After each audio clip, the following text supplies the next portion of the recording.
Hello students, আমাদের চ্যানেলে তোমাদের সকলকেই স্বাগতম। আজকের ক্লাসে আমরা ক্লাস 5 এর রায়ো মার্টিন 2025 প্রশ্নবিদ্যার পরিবেশ ও বিজ্ঞানের ফার্স্ট ইউনিট টেস্টের 8 নম্বর স্কুলের প্রশ্নোত্তরগুলি করব। পরিবেশ ও বিজ্ঞানের আগের মডেল সেটগুলির প্রশ্নোত্তরের ভিডিও তোমরা যদি দেখে না থাকো, তাহলে অবশ্যই আমাদের চ্যানেলে গিয়ে দেখে নিও। নিচে ডিসক্রিপশনে লিঙ্ক আমি দিয়ে রাখলাম। আর তোমরা যদি আমাদের চ্যানেলে নতুন হয়ে থাকো, তাহলে চ্যানেলটিকে সাবস্ক্রাইব করে পাশে থাকা বেল আইকনটি অলে প্রেস করে রেখো। তাহলে পরে ক্লাসের ভিডিওগুলি আমি আপলোড করলেই তোমাদের কাছে নোটিফিকেশন পৌঁছে যাবে। তাহলে শুরু করা যাক। ১ নম্বরে আছে সঠিক উত্তরটি নির্বাচন করে টিক চিহ্ন দাও। ১ নম্বর প্রশ্ন হলো কালের চামড়া, এর উত্তর হবে পাতলা। ২ নম্বর প্রশ্ন হলো একটি জলবাহিত রোগ হলো, এর উত্তর হবে টাইফয়েড। ৩ নম্বর প্রশ্ন হলো কাদার থেকে বালির ভাগ বেশি, এর উত্তর হবে বেলে মাটিতে। ৪ নম্বর প্রশ্ন হলো বাণিজ্যিকভাবে মাছের চাষ শুরু হয়, এর উত্তর হবে ১৯২৯ সালে। ৫ নম্বর প্রশ্ন হলো মানুষের শরীরে কাঁধ থেকে কনুই পর্যন্ত যে হাড়টি রয়েছে তার নাম হলো, এর উত্তর হবে হিউমেরাস। ৬ নম্বর প্রশ্ন হলো সারা শরীরে রক্ত ছড়িয়ে দেয় যে পাম্পের মতো যন্ত্র, সেটি হলো, এর উত্তর হবে হৃৎপিণ্ড। তারপরে ২ নম্বরে আছে শূন্যস্থান পূরণ করো। যে কোনো ৫টি করতে বলেছে। ১ নম্বর প্রশ্ন হলো ত্বকের উপরের স্তরে ড্যাশ থাকে না, এর উত্তর হবে রক্ত থাকে না। ২ নম্বর প্রশ্ন হলো একটি মেরুদণ্ডী প্রাণীর নাম হলো ড্যাশ, এর উত্তর হবে মানুষ। ৩ নম্বর প্রশ্ন হলো একটি শিকারী মাছের নাম হলো ড্যাশ, এর উত্তর হবে শোল। ৪ নম্বরে আছে ড্যাশ বৃষ্টির সম্ভাবনার কথা বুঝতে পারে, এর উত্তর হবে পিঁপড়ে। ৫ নম্বর প্রশ্ন হলো টিয়া পাখি হলো ড্যাশ প্রাণী, এর উত্তর হবে বন্যপ্রাণী। ৬ নম্বর প্রশ্ন হলো আমাদের শরীরের বর্ম হলো ড্যাশ, এর উত্তর হবে ত্বক। ৭ নম্বর প্রশ্ন হলো জল শোধন ও মাছের ঘাস হারানোর জন্য জলে দেওয়া হয় ড্যাশ, এর উত্তর হবে পটাশিয়াম পারম্যাঙ্গানেট। তারপরে ৩ নম্বরে আছে সঠিক বাক্যের পাশে টিক চিহ্ন এবং ভুল বাক্যের পাশে কাটা চিহ্ন দাও। যে কোনো ৪টি করতে বলেছে। ১ নম্বর প্রশ্ন হলো পায়ের গোড়ালির চামড়া পাতলা, এটি ভুল হবে। ২ নম্বর প্রশ্ন হলো সজারুর লোম শক্ত এবং সূচালো, এটি ঠিক হবে। ৩ নম্বর প্রশ্ন হলো রুই মাছের পাখনা ৭টি, এটি ঠিক হবে। ৪ নম্বর প্রশ্ন হলো চিংড়ি হলো মেরুদণ্ডী প্রাণী, এটি ভুল হবে।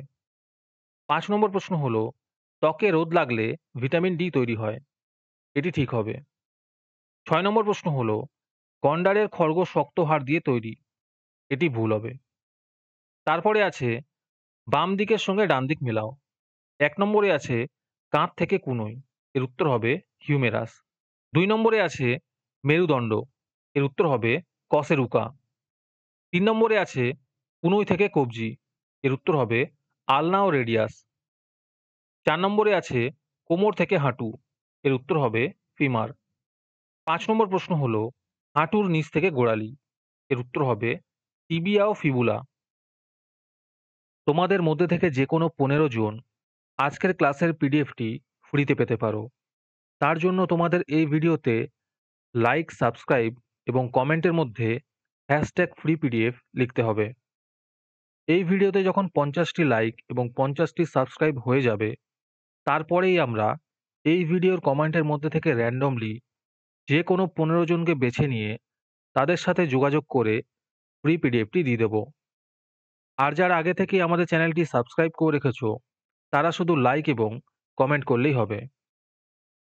আর বাকিরা এই পিডিএফটি ৳২ দিয়ে আমাদের হোয়াটসঅ্যাপ নাম্বার 7501121499 এ যোগাযোগ করে নিতে পারো। তারপরে ৫ নম্বরে আছে নিচের প্রশ্নগুলির এক কথায় উত্তর দাও। যে কোনো ৪টি করতে বলেছে।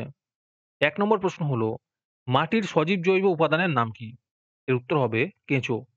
২ নম্বর প্রশ্ন হলো রাসায়নিক বিক্রিয়ার উদাহরণ দাও। এর উত্তর হবে দুধে লেবুর রস দিলে দুধ কেটে ছানা হয়ে যায়। ছানা ও ছানার জল আলাদা হয়ে যায়। ছানা আর দুধে পরিণত হতে পারে না।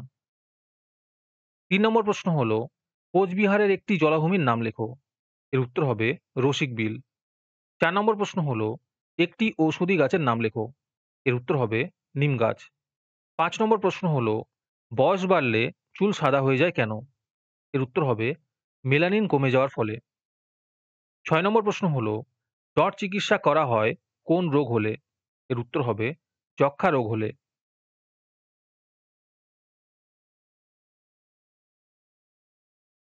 তারপরে ৬ নম্বরে আছে নিচের প্রশ্নগুলির উত্তর দাও। যে কোনো দুটি করতে বলেছে। এই প্রশ্নের উত্তরগুলি আমি তোমাদের দেখিয়ে দিচ্ছি। তোমরা দেখে, দেখে নোট ডাউন করে নিও। ১ নম্বর প্রশ্ন হলো, মেরুদণ্ডী প্রাণী ও অমেরুদণ্ডী প্রাণীর মধ্যে দুটি পার্থক্য লেখো। ২ নম্বর প্রশ্ন হলো, ভূমিক্ষয় রোধ করার দুটি উপায় লেখো। ৩ নম্বর প্রশ্ন হলো, ওআরএস কি কাজে লাগে? বাড়িতে কিভাবে ওআরএস তৈরি করা হয়? ৪ নম্বর প্রশ্ন হলো, উদ্ভিদ জগৎ থেকে আমরা কি, কি উপকার পেয়ে থাকি? ৭ নম্বর প্রশ্ন হলো, একটি রুই মাছের চিত্র অঙ্কন করে বিভিন্ন অংশ চিহ্নিত করো।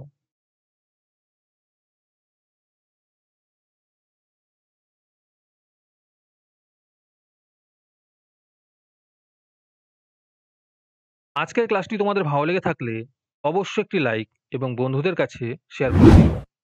পরের মডেল সেটগুলির প্রশ্নোত্তরের ভিডিও তাড়াতাড়ি পেতে আমাদের চ্যানেলটি সাবস্ক্রাইব করে রেখো। তাহলে দেখা হচ্ছে পরের ক্লাসে।